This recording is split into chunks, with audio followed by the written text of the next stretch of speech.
నమస్తే ఫ్రెండ్స్, నేను మీ Sravani Harsha. Welcome back to our channel. ఇవాళ మన కథ అదృష్టం. రచించిన వారు డాక్టర్ తంగిరాల మీరా సుబ్రహ్మణ్యం గారు. కథని చివరి వరకు వినండి, నచ్చితే లైక్ చేయండి. ఈ కథ పైన మీ విలువైన స్పందనని కామెంట్ రూపంలో మాకు తెలియజేయండి. ఎందుకమ్మా చీకట్లో నడిచొచ్చావు? ఫోన్ చేస్తే నేను వచ్చి కారులో తీసుకొచ్చేవాణ్ణి కదా. టీవీలో వార్తలు చూస్తూ కూర్చున్న శ్యామకృష్ణ శబ్దం తగ్గించి లేచి గుమ్మం దాకా వచ్చి తల్లి చేతిలోని సంచిని అందుకుంటూ అన్నాడు. 100 గజాల్లో ఉన్న రవీంద్ర గారింటి నుంచి నడిచి రాలేనా? ఏం మాతృప్రేమలే తండ్రి నీది. సోఫాలో కూర్చుంటూ అంది సౌదామిని. ఆవిడ మాటల్లో కొడుకు తన పట్ల చూపుతున్న అక్కర గురించిన గర్వం ధ్వనించలేదు గాని ఎక్కడో అసంతృప్తి తొంగి చూసింది. వాళ్ళింట్లో ఇవాళ ఏదైనా విశేషమా? పేరంటానికి పిలిచారా? అంతసేపు మౌనంగా ఉన్న హరిహరరావు అడిగాడు. కొడుకు, కోడలు, మనవడు అమెరికా నుండి నిన్ననే వచ్చారట. అది పెద్ద విశేషమే కదా. మా మనవణ్ణి చూద్దుగాని రండి అంటే వెళ్ళాను. ఇక వెళ్ళినప్పటి నుండి అమెరికా నుండి తమ కోసం పిల్లలు ఏమేం వస్తువులు తెచ్చారో చూపించడానికి గంట పట్టింది రమాదేవికి. శ్యామకృష్ణ అందించిన నీళ్లు తాగి గ్లాస్ పక్కన పెట్టాక చెప్పింది సౌదామిని. అంటే అమెరికాలో షాపులు ఖాళీ అయ్యాయన్నమాట. ఇంతకీ ఏమేం తెచ్చారేమిటి? కొడుకు వైపు ఒక్క చూపు విసిరి అడిగాడు హరహర్రావు.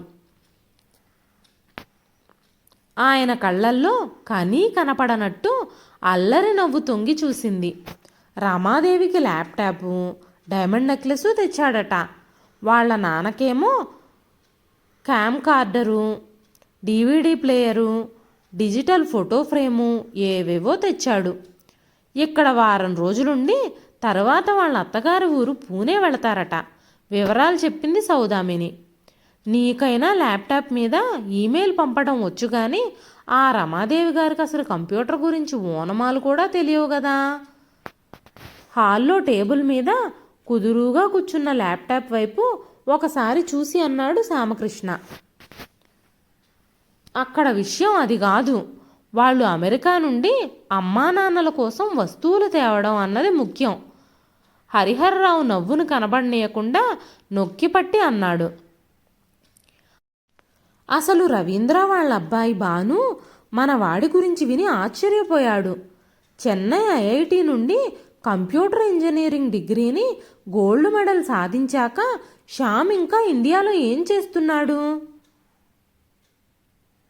ఐవీ లీగ్ యూనివర్సిటీలలో ఎంఎస్ సీటు పిలిచి మరీ ఇస్తారు.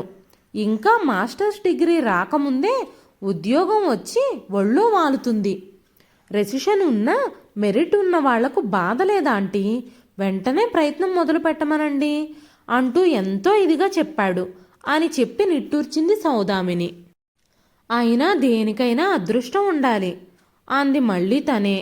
అమ్మా ఆకలేస్తోంది, భోజనం చేద్దాన్రా. ఇవాళ వంకాయ కూర చేశావే, నాకిష్టమని. తొందరగా చేతులు కాళ్ళు కడుక్కొని రామ్మా. అమెరికాలోనే కాదు ఇక్కడ కూడా నా మెరిట్ని బట్టే పిలిచి మరీ లక్షల జీతంతో ఉద్యోగం ఇచ్చారు కదమ్మా. నువ్వు చేసి పెట్టే ఆకుకూర, పప్పన్నం తింటూ కడుపులో చల్ల కదలకుండా హాయిగా ఉన్నానని చెప్పాల్సింది వాళ్ళకి.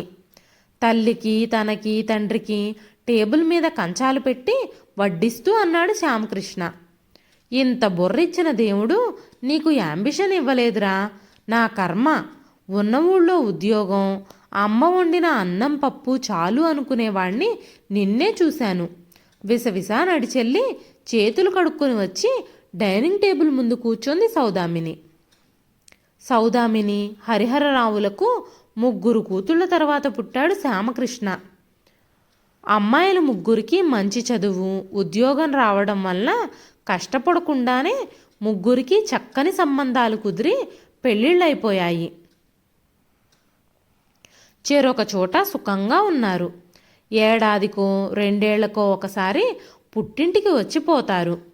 ఆఖరివాడు శ్యామకృష్ణ. చదువు పూర్తయ్యేసరికి హరిహరరావు రిటైర్ అయ్యాడు. అమీర్పేటలో ఎప్పుడో 30 ఏళ్ల కిందట కొన్న స్థలంలో కట్టుకున్న సొంత ఇంట్లో ఉంటున్నారు వాళ్ళు. శ్యామకృష్ణ బీటెక్లో చేరినప్పటి నుండి అమెరికా కళ్ళు కనడం మొదలుపెట్టింది సౌదామిని. అతను 3వ సంవత్సరం చదువుతుండగానే ఇరుగు పొరుగు వారితో కొడుకు అమెరికా ప్రయాణం గురించి చెప్పడం మొదలుపెట్టింది. ఇంకెంత, 1 సంవత్సరం మా దగ్గర ఉంటాడేమో, తర్వాత ఎంఎస్ చేయాలంటూ ఎగిరెళ్ళిపోతాడు. చదువైపోగానే తిరిగి వచ్చేస్తాడా? అక్కడే మంచి ఉద్యోగం దొరకగానే ఇండియాలో ఏముందమ్మా, దుమ్ము, మురికి కాలువలు, కాలుష్యం, కరప్షన్ తప్ప. ఇంత జీతం, ఈ శుభ్రత, ఇక్కడ దొరికే క్వాలిటీ ఆఫ్ లైఫ్ అక్కడ చస్తే దొరకదు అంటూ అక్కడే స్థిరపడిపోతాడు. వాణ్ణి చూడకుండా ఉండలేం గనక మేము ఇండియాకు అమెరికాకు నడుమ తిరుగుతూ ఉండాలి అంటూ. కానీ ఆవిడ ఆశల్ని మొమ్ము చేస్తూ శ్యామకృష్ణ హైదరాబాదులోనే పేరు పొందిన కంపెనీలో మంచి జీతంతో ఉద్యోగంలో చేరిపోయాడు. ఒకప్పుడు పెద్ద పెద్ద నగరాల్లో ప్రతి వీధి నుండి ఒక కుటుంబ సభ్యుడు అమెరికాకు వెళ్ళడం ఉండేది. ఇప్పుడిప్పుడు చిన్న ఊళ్ళ నుండి కూడా ఒక్కో ఇంటి నుండి కనీసం ఒక్కరైనా అమెరికా ప్రయాణం కావడం జరుగుతోంది. ఇది వరకు అబ్బాయిలు చదువు కోసమో ఉద్యోగం కోసమో వెళితే ఆడపిల్లలు అమెరికా సంబంధాలు చేసుకుని మొగుడి వెంట వెళ్ళడం జరిగేది. ఇప్పుడు అమ్మాయిలు చదువు కోసం ఉద్యోగరీత్యా విదేశాలకు ఎగిరిపోవడం సామాన్యమైపోయింది. సౌదామిని, హరిహరరావు దంపతులకు పరిచయస్తులు, స్నేహితులు, అందరి పిల్లలు చదువు పూర్తి కాగానే రెక్కలు కట్టుకుని ఎగిరి వెళ్ళిపోయారు. వాళ్ళంతా పిల్లలు రమ్మన్నారంటూ కోడలి కాన్పుకో కూతురు పురుటికో అమెరికా వెళ్ళి వచ్చి అక్కడ చూసి వచ్చిన విశేషాలతో కూడిన కబుర్లు చెప్తూ ఫోటోలు చూపిస్తూ ఉంటే శ్యామకృష్ణ ఎప్పుడెప్పుడు బయలుదేరతాడా అని ఎదురు చూసిన సౌదామినికి కొడుకు ఉన్న ఊళ్ళో ఇంత మంచి ఉద్యోగాన్ని కన్నవాళ్ళని వదిలి నేనెక్కడికి పోనమ్మా అని చెప్పేయటంతో గొప్ప నిరాశ కలిగింది. ఆ అసంతృప్తి అప్పుడప్పుడు మాటల్లో బయటపడుతూనే ఉంటుంది. మీ స్నేహితుడు వనమాలి గారి అబ్బాయి యుఎస్కు వెళ్ళిన 4-5 ఏళ్లలో 3 కోట్లు పెట్టి సొంత ఇల్లు కొన్నాడని చెప్పలేదు ఆయన? ఆ అబ్బాయి ఉండేది ఎక్కడా? సన్నివాలినో శాన్జెన్సునో కదండి? హరిహరరావుని కదిపింది సౌదామిని. ఎంతైనా వాళ్ళ అదృష్టమే అదృష్టం అంది మళ్ళీ తనే. ఇప్పుడు మనం ఉంటున్న ఈ ఇల్లు కూడా సుమారు 2 కోట్లుంటుంది మార్కెట్ రేటు ప్రకారం. అమ్ముతామంటే కొనేవాళ్లే ఉండరు గాని నవ్వుతూ అన్నాడు హరిహర్రావు. వాళ్ళు 3 కోట్లు పెట్టుకునే ఇంట్లో 1-2 గోడలు 4 కిటికీలు మాత్రం వాళ్ళ సొంతం అమ్మా. మిగతాదంతా బ్యాంకు పెట్టిన డబ్బు. 20 ఏళ్లకో 30 ఏళ్లకో తీర్చుకుంటారు. అలా తీర్చని వాళ్ల మూలానే అక్కడ రియల్ ఎస్టేట్ బుడగ పగిలిపోయి బ్యాంకులు ఇల్లు వేలం వేయాల్సి వస్తోంది. ఎకానమీ ఘోరంగా దెబ్బతింది శ్యామకృష్ణ అన్నాడు. వెంటనే మళ్ళీ ఇవాళ వంకాయ కూర చాలా బాగా కుదిరిందమ్మా అంటూ గిన్నెలో మిగిలిన కూర వడ్డించుకున్నాడు. సౌదామినికి ఒళ్ళు మండింది. ఇంకేం, తోటకూర పప్పు, మునక్కాయల పులుసు, వంకాయ కూర వండడం వచ్చిన పిల్లని కట్టుకో, సరిపోతుంది అంది విసుగ్గా. మర్నాడు ఉదయం శ్యామకృష్ణ ఆఫీసుకు వెళ్ళిపోయాక పూజ చేసుకుంటూ కూర్చున్న సౌదామిని కాలింగ్ బెల్ మోగటంతో విసుక్కుంటూ వచ్చి తలుపు తీసింది.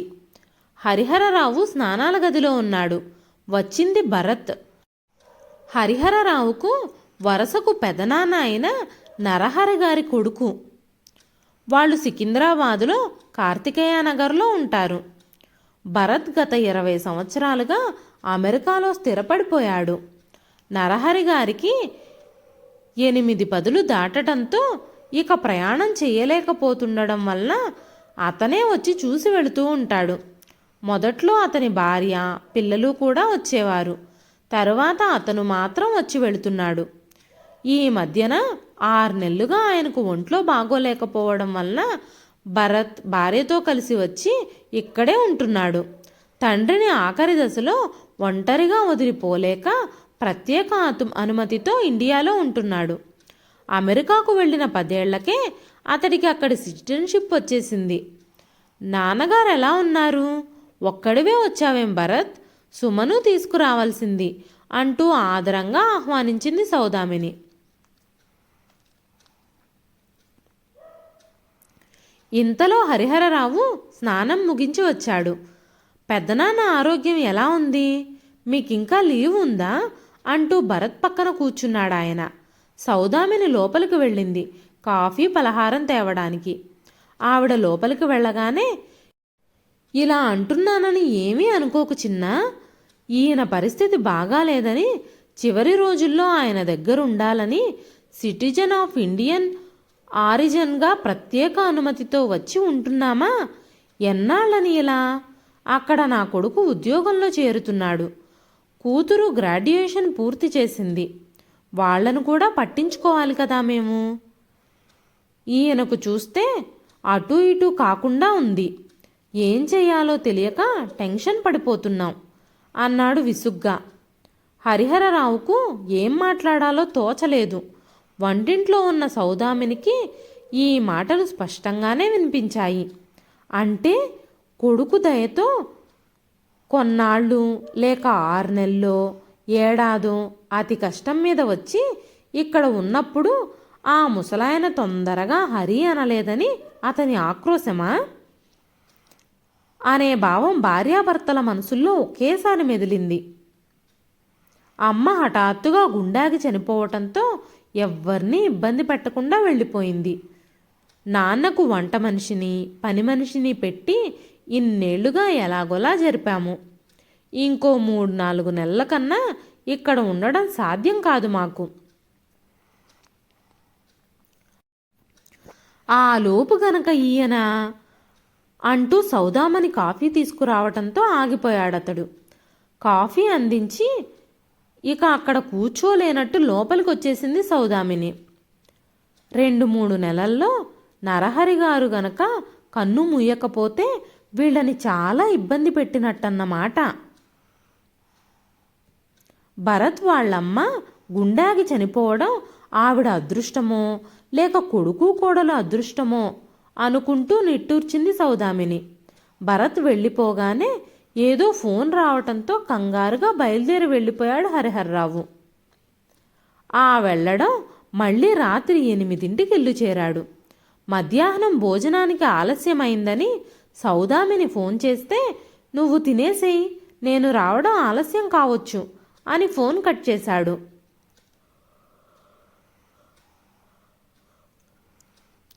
వాడిపోయిన ముఖంతో నీరసంగా ఇల్లు చేరిన భర్తను చూసి కంగారు పడింది సౌదామిని. మంచినీళ్ళు అందించి, ఏమైందండి అని అడిగింది అనునయంగా. వనమాలికి యాక్సిడెంట్ అయ్యింది. అతను కూర్చున్న ఆటోను వెనక నుండి సుమ్మో గుద్దిందట. ఆటో నుండి ఎగిరి పేవ్మెంట్ మీద పడ్డాడు. ఆ పడ్డం కూడా ఎలక్ట్రిక్ స్తంభం తిన్నెను తాకింది తల. పరిస్థితి విషమంగా ఉంది. కాళ్ళు చేతులకు కూడా ఫ్రాక్చర్ అయ్యింది విషాదంగా చెప్పాడాయన. నోట మాట రానట్టు నిలబడిపోయింది సౌదామిని. మొన్ననే అనుకున్నారు వాళ్ళెంతో అదృష్టవంతులు అని. వాళ్ళ కొడుకుకు ఫోన్ చేశారా? వాళ్ళు బయలుదేరారా? నెమ్మదిగా అడిగింది. ఏ విషయం తెలిసాక వస్తామన్నాడట. ఇప్పుడు ఆయనున్న పరిస్థితుల్లో తను వచ్చి చేసేదేమీ లేదు గనక వెంటనే వచ్చి వెళ్ళడం వీలవదని కాస్త నిదానించి వస్తానన్నాడట. డాక్టర్తో మాట్లాడి అనవసరంగా మెషిన్ల మీద పెట్టి ఆయన జీవితం పొడిగించే ప్రయత్నం చేయవద్దని చెప్పాడట.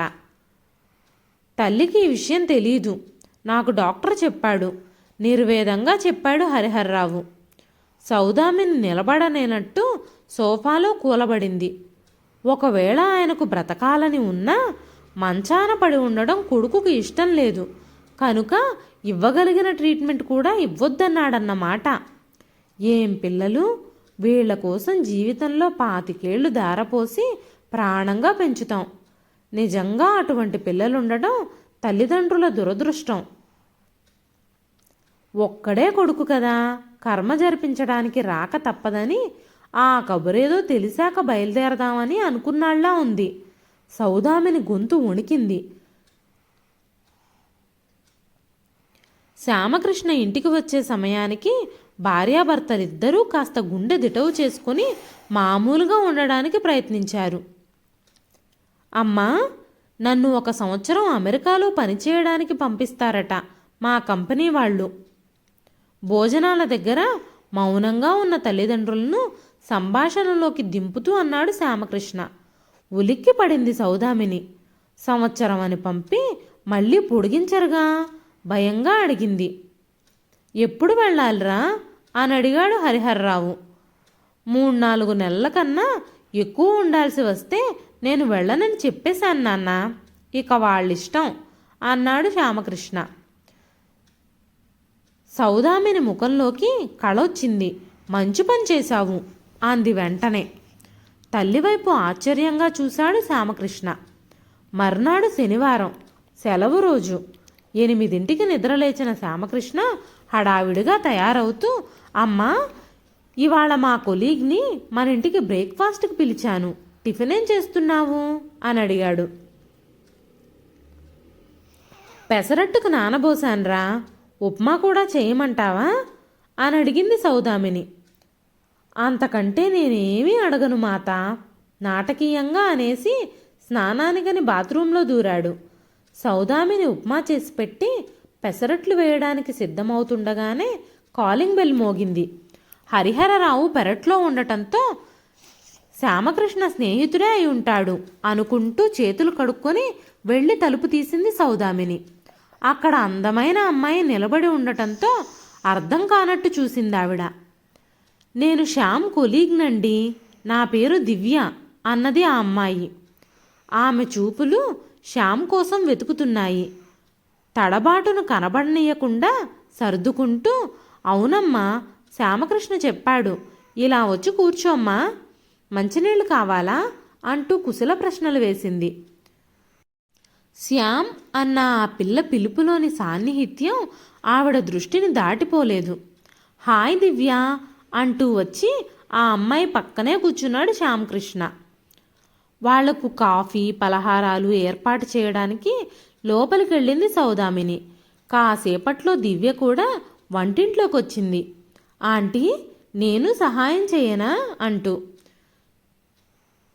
దివ్యకు వాళ్ళ నాన్న పెళ్లి చేయాలని చూస్తున్నారట, అందుకని వంటలన్నీ నేర్చుకుంటుంది ఉడికిస్తున్నట్టుగా అన్నాడు శ్యామకృష్ణ. అందరూ టేబుల్ దగ్గర కూర్చుని తింటున్నప్పుడు. అంటే వండి పెట్టడానికే పెళ్లి చేసుకుంటారా మగాళ్ళు? ఉడుక్కుంటూ అంది దివ్య. ఇంతకీ సంబంధాలు చూస్తున్నారా? అమెరికాలో ఉండేవాడా, ఆస్ట్రేలియాలో ఉద్యోగస్తుడా, ఎవరు కావాలి మీ వాళ్ళకి? నవ్వుతూ అడిగింది సౌదామిని. మా అమ్మా నాన్నలకు నేను ఒక్కతినే సంతానం ఆంటీ, వాళ్లను వదిలి ఎక్కడికి వెళ్ళను అంది దివ్య శ్యామ్ వైపు చూస్తూ. అచ్చన్న అలాగే అమ్మా, పోనీ నన్ను చేసుకుంటుందేమో అడుగు సరదాగా అంటున్నట్టు అమ్మతో అన్నాడు శ్యామకృష్ణ. హరిహరరావు చిరునవ్వుతో సౌదామిని వైపు చూశాడు. సౌదామిని శ్యామకృష్ణ కళ్ళల్లో మెరుపును చూస్తోంది. దివ్య ముఖంలో సిగ్గును గమనించింది. అమ్మా నాన్నలను వదిలి దూరంగా వెళ్ళము అనే పిల్లలు ఈ కాలంలో ఎవరున్నారు? ఎంతసేపు తమ కెరీరు, సంపాదన, తమ పిల్లలకు తామెంత గొప్ప జీవితాన్ని ఇవ్వగలమోననే ఆలోచనే తప్ప తమను కన్నవాళ్లను కడదాకా చూసే బాధ్యత మాది అనుకునే మంచి మనసు ఎవరికుంది? డబ్బులిస్తాం, నర్సును పనివాళ్లను పెడతాం, ఆఖరి రోజుల్లో కావాలంటే సెలవు పెట్టి వచ్చి 1-2 నెలల్లో ఉంటాము. ఆ లోపుగా బుద్ధిగా ఆఖరి శ్వాస తీసుకోండి అనేవాళ్లే అందరూ. అందుకే దేశమంతా వృద్ధాశ్రమంగా మారిపోతుందేమో. మా కోసం మీరు, మీకోసం మేము అనగలిగే మీ వంటి పిల్లలుండడం మా అదృష్టం. మా శ్యామకృష్ణను చేసుకుని మీ అమ్మా నాన్నలకు, అత్తామామలకు కంటి వెలుగుగా ఉండిపోమ్మా ఆర్దంగా అంది సౌదామిని. ఆమె గొంతులో పలికిన ఆర్తి హరిహరరావు మనసును తాకింది. శ్యామ్, దివ్య చిరునవ్వుతో ఒకరినొకరు చూసుకున్నారు. పక్కన కూర్చున్న అమ్మ భుజం చుట్టూ చెయ్యి వేశాడు శ్యామ్. ఇంతకీ దివ్య, నీకు వంకాయ కూర, మునక్కాయల పులుసు, ఆకుకూర పప్పు కమ్మగా చేయడం వచ్చా? నవ్వుతూ అడిగింది సౌదామిని. అచ్చం నీలాగే చేస్తుందమ్మా అనేసి పట్టుబడ్డ దొంగలా కళ్ళు మూసుకున్నాడు శ్యామకృష్ణ. దివ్య సిగ్గుగా చూస్తుంటే సౌదామిని, హరిహరరావు హాయిగా నవ్వారు. ఇదండి ఈరోజు కథ. ఈ కథ నచ్చితే ఒక లైక్ చేయండి. ఈ కథ పైన మీ విలువైన స్పందనని కామెంట్ రూపంలో మాకు తెలియజేయండి. మరెన్నో ఇలాంటి మంచి మంచి కథల కోసం మన ఛానల్ని సబ్స్క్రైబ్ చేసుకోండి. మరొక మంచి కథతో మళ్ళీ కలుస్తానండి.